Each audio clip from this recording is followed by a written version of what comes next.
Dans cette vidéo, on va parler changement d'état et on consacrera une bonne partie à la construction de la courbe de saturation. Petit préambule, on trouve sur Terre essentiellement trois états physiques possibles pour un corps pur, l'état solide, l'état liquide, l'état vapeur. Il existe éventuellement un quatrième état, ce qu'on appelle l'état plasma, qui correspond à un état de gaz ionisé. Nous n'envisagerons pas cette situation pour l'instant dans notre cours de thermodynamique. Vous devez absolument connaître le vocabulaire qui permet de passer d'un état à l'autre. Notamment le fait de passer du solide au liquide, c'est de la fusion. Le fait de passer du liquide au solide, c'est de la liquéfaction. Le fait de passer du solide à la vapeur, c'est de la sublimation. Et à l'inverse, c'est de la condensation. À l'inverse,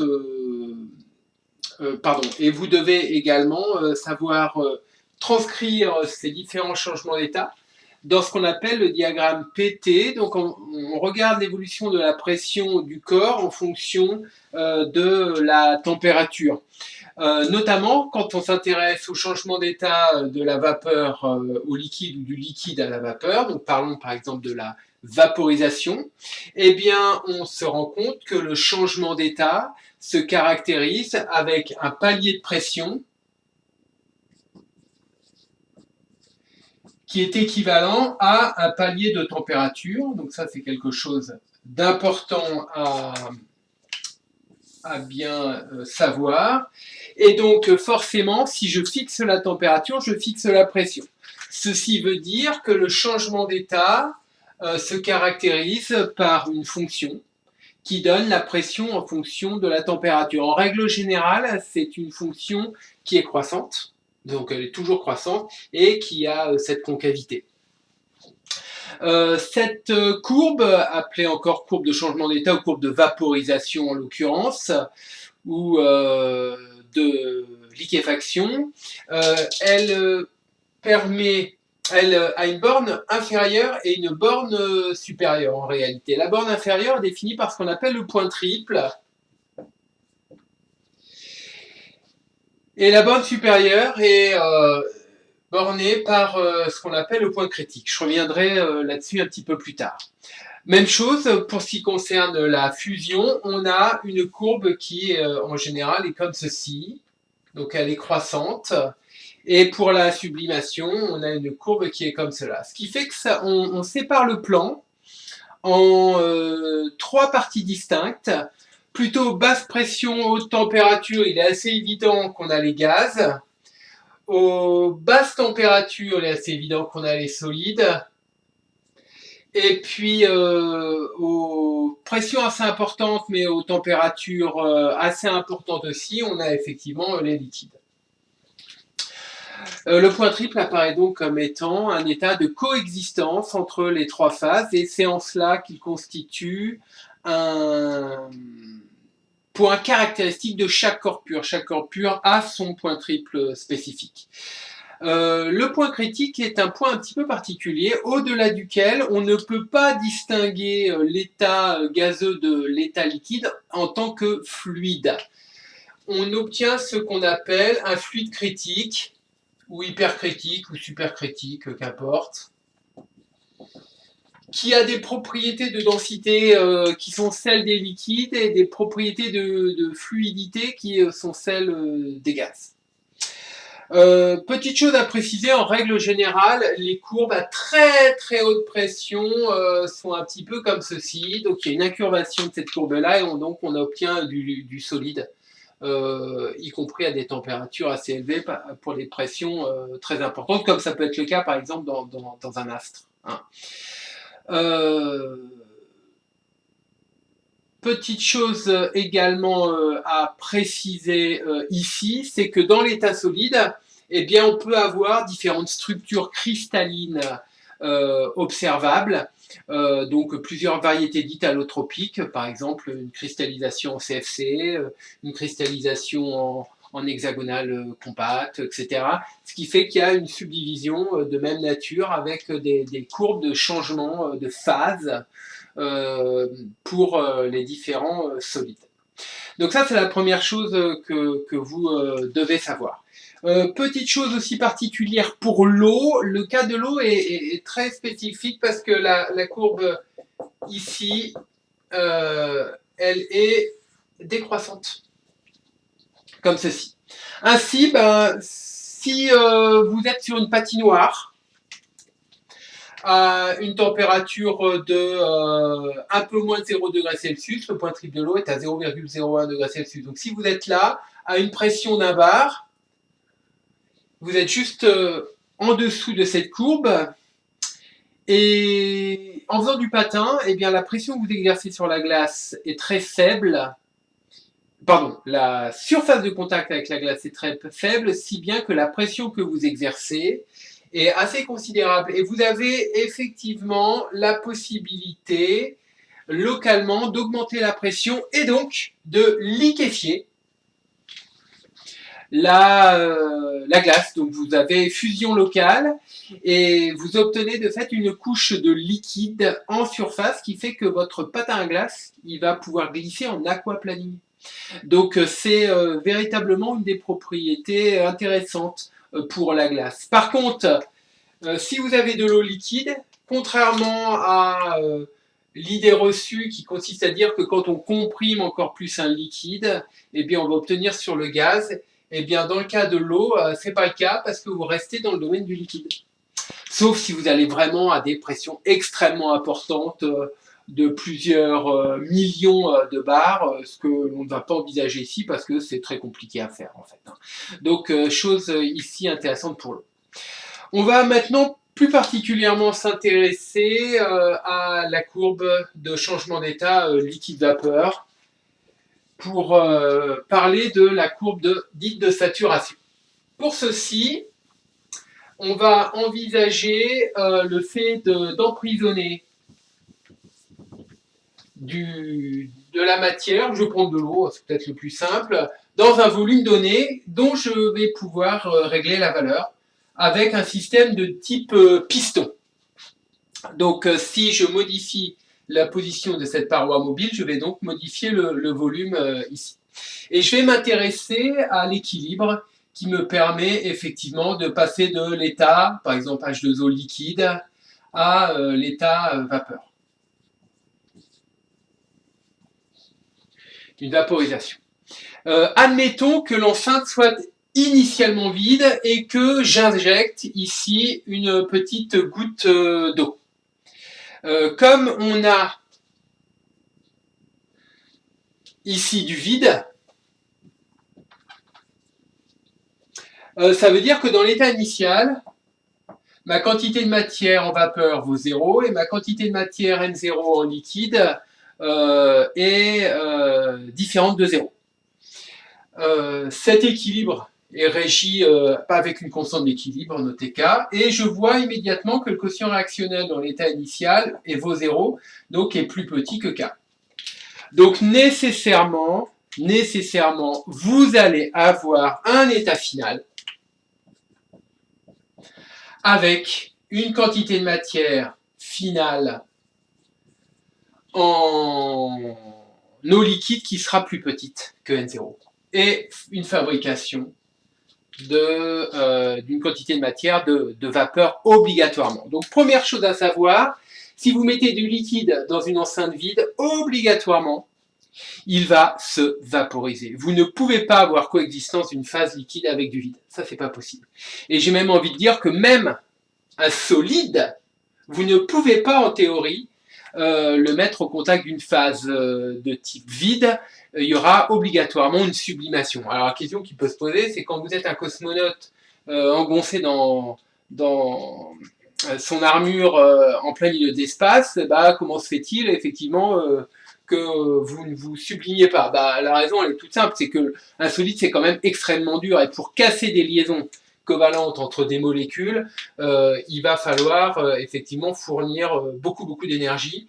Donc en réalité, la réaction elle est censée se faire d'un point de vue thermodynamique, mais il y a un blocage cinétique pour l'opération en question. Alors que pour un liquide, c'est pas tout à fait le cas. Donc pour un liquide, vous n'allez pas avoir de barrière de potentiel, et donc forcément vous allez avoir l'opération qui va se passer. Ainsi, ça c'est pas possible, et donc vous allez avoir effectivement obligatoirement de la vapeur. Alors je dis bien vapeur ici parce que, après tout, s'il reste un peu de liquide,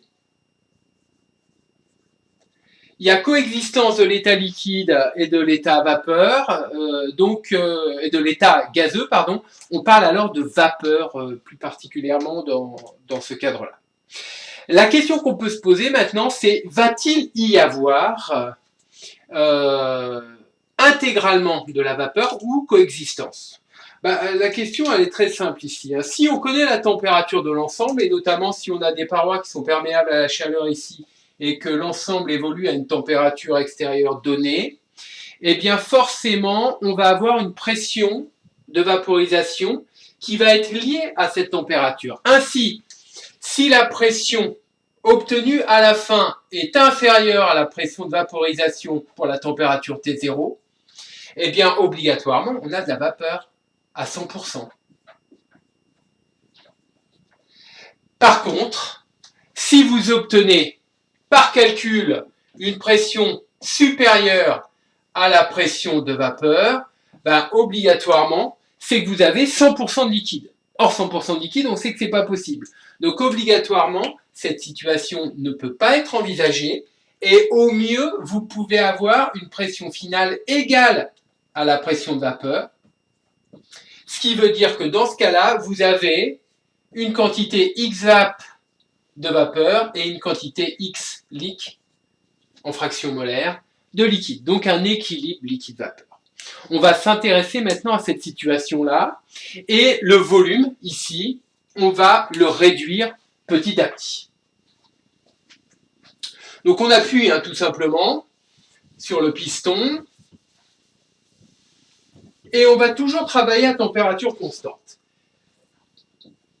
On va regarder l'évolution de la pression en fonction du volume massique en mètres cubes par kilogramme, qui est en réalité l'inverse de la masse volumique. Ce qu'on constate, c'est que déjà, quand on a un volume suffisamment grand, on n'a que du gaz. Et au fur et à mesure que l'on va réduire le volume, eh bien, on va avoir une croissance de la pression. C'est un peu logique parce que si on n'a que du gaz, on peut modéliser notre gaz par la loi des gaz parfaits. C'est pas un trop mauvais modèle, à savoir qu'on a PV qui vaut nRT. nRT 0. Donc ça, c'est une constante. En conséquence, on se retrouve avec P qui vaut une constante divisée par V. Donc on a une portion de courbe qui est en fin de compte une hyperbole, une branche hyperbole. Alors c'est vrai pour grand V, mais donc de fait c'est vrai pour petit v également. Sauf qu'à un moment donné, on se rend compte qu'on arrive à un volume qui est tel qu'on voit apparaître la première goutte de liquide. On dit qu'on a atteint ce qu'on appelle le volume de vapeur saturante. Donc je commence à avoir coexistence entre l'état liquide et l'état vapeur. Donc changement d'état. Si j'ai changement d'état, ça veut dire que la température constante imposée va donc imposer une pression constante. Palier de température implique palier de pression, et cette pression correspond alors à la pression de vapeur saturante, ou encore appelée pression de vaporisation pour la température T0 donnée. Donc on continue, on continue, on continue, et on va finir par arriver à un volume extrêmement petit. Et là, dans ce volume extrêmement petit, tout est liquide. Tout est liquide. On arrive au bout du palier. Et comme tout est liquide, on obtient alors ce qu'on appelle le volume de liquide saturant. Ensuite, on essaye de comprimer ce liquide. Or, les liquides sont très très peu compressibles, ce qui fait que pour avoir une diminution très légère de volume, il va falloir avoir une augmentation considérable de pression. Donc on obtient une courbe qui est effectivement très très pentue, même plus pentue que ce que je dessine là. Donc voilà ce que l'on obtient quand on travaille à température donnée. On voit très clairement le fait qu'ici on a du gaz, là on a du liquide à 100%, et là on a du liquide plus du gaz. ce que je vais plutôt appeler d'ailleurs de la vapeur. Qu'importe, après tout, je ne serai pas très exigeant sur la maîtrise de ce genre de vocabulaire. Bien, bah ça vous pouvez le faire à différentes températures. Vous pouvez le faire à différentes températures, et ce qu'on constate, c'est que le point anguleux du volume de vapeur saturante diminue, et le point anguleux de volume de liquide saturant augmente, mais très très légèrement en fait, celui-ci. Et donc, vous allez avoir un ensemble de réseaux de ce qu'on appelle d'isothermes, appelé isotherme d'Andrews, comme ceci.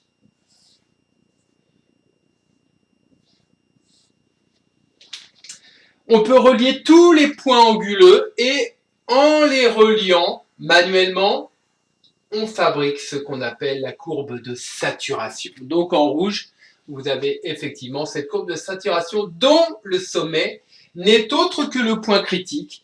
Pourquoi? Parce que quand on comprime le fluide critique, donc à la température du point critique, eh bien on ne constate plus de palier. Ainsi, on ne peut plus distinguer l'état liquide de l'état gazeux. Donc au-dessus de la courbe verte, en fin de compte, j'ai du fluide critique, comme ceci. Voilà comment on fait pour construire la courbe de saturation. C'est quelque chose que l'on peut faire en TP et vous aurez l'occasion de faire une activité d'exploitation expérimentale comme ceci. Maintenant, plaçons-nous à la température T0 ici et puis mesurons le volume correspondant. On a le volume correspondant, on connaît la masse qu'on a introduite, donc on a le volume massique. Le point représentatif ici est noté E pour le volume donné. On sait qu'ici, pour ce point L, on a 0% de vapeur. On sait que pour le point V noté ici, on a 100% de vapeur.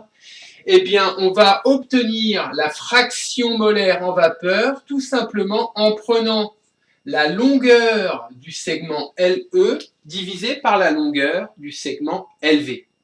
On peut le faire en mesurant au double décimètre d'ailleurs, parce que ce qui est important, c'est le rapport, donc le facteur d'échelle entre la réalité et la mesure au double décimètre est compensé par le rapport. Effectivement, si le point E est en L, on a LE qui vaut 0, donc XVAP vaut 0, oui, 0% de vapeur ici. Si le point E est ramené en V, LV vaut 1, LV sur LV donne 1, donc on a bien XVAP qui vaut 1 ou encore 100%, on a donc 100% de vapeur. Ensuite, il faut admettre la proportionnalité, la démonstration du théorème des moments, c'est comme ça qu'on l'appelle, elle est donnée dans le complément de cours.